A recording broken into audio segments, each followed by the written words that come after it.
अच्छा, अब मैं भी इजाजत चाहूंगा मिस रोजा। हाँ, लेकिन जाने से पहले आप अगर चार्ज! Charge on Petersburg!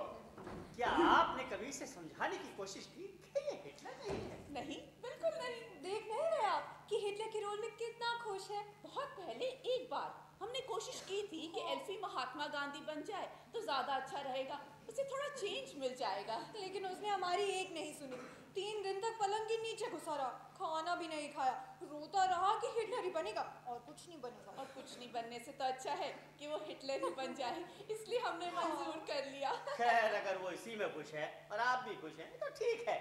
लीजिए, जरा इन कागजों पर से साइन करवा लीजिए। कैसे कागज है ये? कानूनी कागज है मार्था। मिस्टर विलियम ने इंतजाम कर दिया है कि हमारे मरने के बाद एल्फी को हैप्पीडेल सैनिटोरियम भेज दिया जाए। लेकिन अभी से इन पर एल्फी के साइन कराने की क्या जरूरत है? ये काम जितनी जल्दी हो जाए बेहतर है।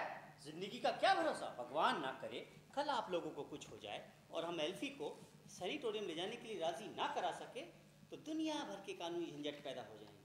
इसीलिए डॉक्टर सक्सेना चाहते हैं कि कागजी खाना पूरी अभी खत्म कर दी जाए। डॉक्टर सक्सेना वो कौन है? हैप्पीडेल के सुपरिटेंडेंट। मिस्टर विलियम ने डॉक्टर सक्सेना को बुलवा लिया है।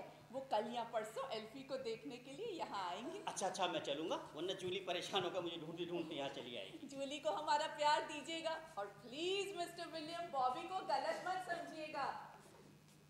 अभी चाय पी तुम लोगों ने? इतनी लेट? हाँ, और आज तो डिनर भी लेट होगा। अच्छा, क्यों? एल्फी, तुम्हारे लिए बहुत अच्छी खबर है। तुम्हें नीचे कंसंट्रेशन कैंप में जाकर एक और सुरंग खोदनी है। फैंटास्टिक! मैं फौरन सफर की तैयारी करता हूँ।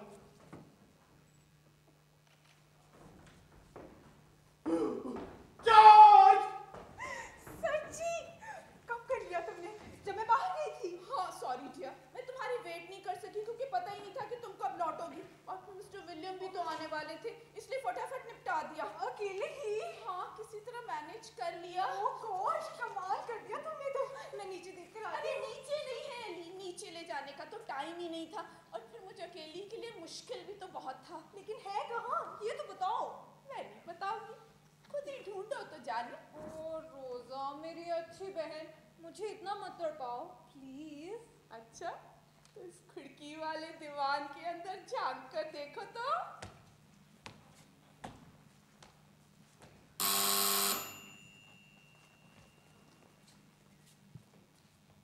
अरे ये तो जूली है। आओ बेटी आओ, अंदर आओ। गुड आफ्टरनून रोजा aunty. Good afternoon Martha aunty. Daddy तो नहीं आए थे यहाँ? हाँ, आए थे, अभी अभी गए हैं। क्या तुम्हें रास्ते में नहीं मिले? नहीं, मैं इधर शॉर्टकट से आई, कब्रिस्तान से होकर। बॉबी नहीं आया अभी तक? नहीं, अभी तक तो नहीं आया। अच्छा, उसने मुझे यही मिलने के लिए बोला था। मैं थोड़ी देर वेट कर लूँ अगर आप माइंड ना करें तो। अरे कैसी बातें कर रही हो बेटी, अंदर आओ, आराम से बैठो, तुम्हारा घर है ये। हाँ, बैठो बेटी बैठो। हेलो रोजा आंटी। हेलो बॉबी, कैसे हो बेटा? बिल्कुल ठीक। Hello Martha aunty. हेलो बेटा। हाय जूली। आओ बेटा बैठो। रोजा, हमें किचन में काम करना है ना? हैं? बर्तन धोने हैं कि नहीं? अरे हाँ, हमें तो बर्तन धोने हैं। तुम लोग आराम से बैठकर बातचीत करो। गप्पे मारो। हम लोग बर्तन धोते हैं। तो अब खड़े क्यों हो? इशारा नहीं समझे आंटियों का? इशारा? वो तो बकायदा ढोल बजाकर अनाउंसमेंट कर गई हैं। इतना obvious. Very loud acting, Parsi theatre की तरह। मुझे पता था तुम्हारा क्रिटिसिज्म यहीं से शुरू हो जाएगा। आज डिनर कहाँ करना चाहोगी? कहीं भी। मैंने अभी थोड़ी देर पहले ही नाश्ता किया। डिनर को अगर शो के बाद ले तो चलेगा? तब तक तो बहुत देर हो जाएगी। कितने बजे खत्म होगा शो? खत्म होने तक कौन बैठा रहेगा यहाँ? प्ले के बारे में जितना सुना है उससे तो यही लगता है कि 10 बजे से पहले हम चाइना गार्डन में होंगे। इतनी नाइंसाफी तो ना किया करो अपने नाटकों के साथ। आजकल के नाटक मेरे साथ कम नाइंसाफी करते हैं क्या? किसी म्यूजिकल के बीच में तो तुम कभी नहीं उठते हो। हाँ, लेकिन आज का प्ले म्यूजिकल नहीं है। ओ काश, आज हम कोई म्यूजिकल देखने जाते। क्यों? म्यूजिकल प्ले तुम्हें भी पसंद है? नहीं, लेकिन म्यूजिकल देखने के बाद तुम बहुत ही ह्यूमन हो जाते हो। सीरियस प्ले के बाद मुझे थिएटर पर लंबा लेक्चर सुनने को मिलता है, लेकिन म्यूजिकल के बाद तुम मुझे टैक्सी में घर लाते हो और मुझसे चिपक कर भी बैठते हो। अरे अरे, ये रिपोर्टिंग तो सच्ची नहीं लगती। हाँ हाँ, मानती हूँ कि सैमुअल बेकेट के नाटक के बाद तुमने मुझसे कहा था कि मैं सुंदर हूँ, लेकिन हमारा पहला म्यूजिकल देखने के बाद ही तुमने मुझसे कहा था कि मेरी टांगे सेक्सी हैं, जो कि हैं भी। एक पादरी की बेटी होते हुए भी तुम जिंदगी के बारे में बहुत कुछ जानती हो। कहाँ सीखा ये सब? चर्च के लॉफ्ट में। फिलहाल मैं जरा घर पर जा रही हूँ। डैडी से कहे हो कि रात को देर हो जाएगी, मेरा इंतजार ना करें। एक बात मेरी आज तक समझ में नहीं आई। क्या? कि यहाँ एक मामूली सी कस्बे में रहने वाली लड़की से मेरा प्यार कैसे हो गया? क्यों? तुम्हें लगता है तुम बहुत गिर गए हो? अपना सेल्फ रेस्पेक्ट दोबारा प्राप्त करने का एक ही तरीका है, मैं तुम्हें शहर में रखूं। क्या कहा तुमने? रखूं? ना ना, मुझे तो लगता है कि सिर्फ कानूनी नुक्तों की वजह से ही तुम आगे बढ़ने से डर रही हो। अभी कुछ साल और मैं अच्छी बच्ची बनी रहना पसंद करूंगी। पर मैं अब इतना इंतजार नहीं कर सकता। मैं तो चाहता हूँ कि हम फौरन शादी कर लें, अभी, आज रात। क्या ख्याल है? मुझे अफसोस है, डैडी हर चीज नियम और कायदे से ही करना पसंद करेंगे। ओहो, तुम्हारे डैडी तो हमारा शादी का प्रोसेस इतना लंबा खींच देंगे कि पीटरब्रुक का महाभारत हो जाएगा। क्या तुम हमारी शादी का रिव्यू भी अपने अखबार में लिखोगे? आई एम सॉरी डार्लिंग, हर पेशे की अपनी बीमारियां होती है, कोई उनसे कैसे बचे।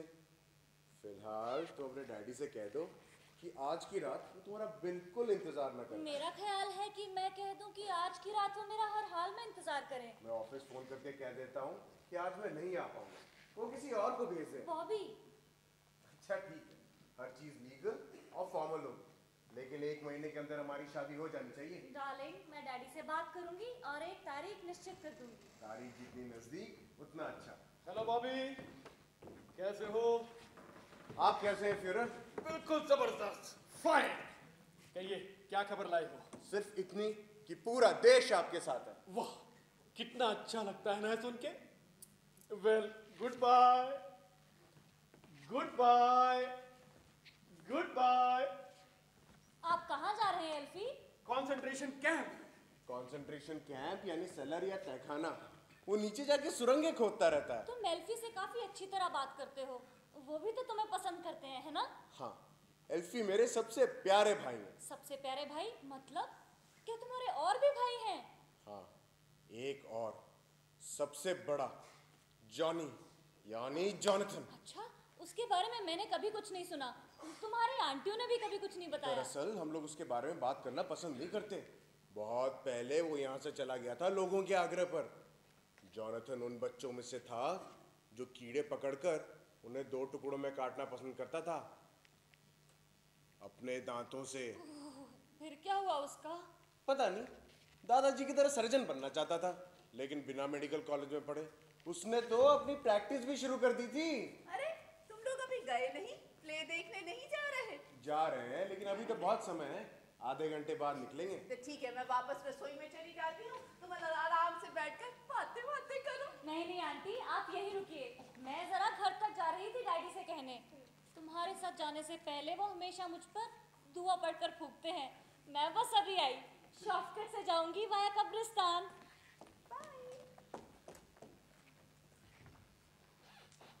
आंटी, आंटी एक खुशखबरी है, मैं जूली से शादी कर